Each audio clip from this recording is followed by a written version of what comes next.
अक़वाम मुत्तहिदा की सलामती काउंसिल में ईरान की जानिब से पड़ोसी ममालिक पर हमलों के खिलाफ करारदाद मंजूर कर ली गई। मुतालबा किया गया कि ईरान अपने हमले फौरी तौर पर रोके। करारदाद में कहा गया है कि ईरान के हमले आलमी क़वानीन की खिलाफ वर्जी हैं और आलमी अमन व सलामती के लिए संगीन ख़तरा हैं।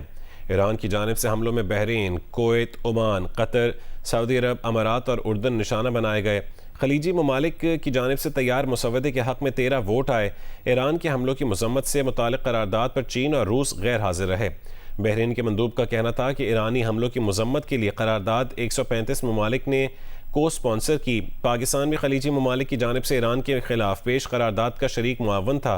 ये अक़वाम मुत्तहिदा की तारीख़ में पहला मौका था कि कोई करारदाद 135 शरीक मुआवनीन ने पेश की।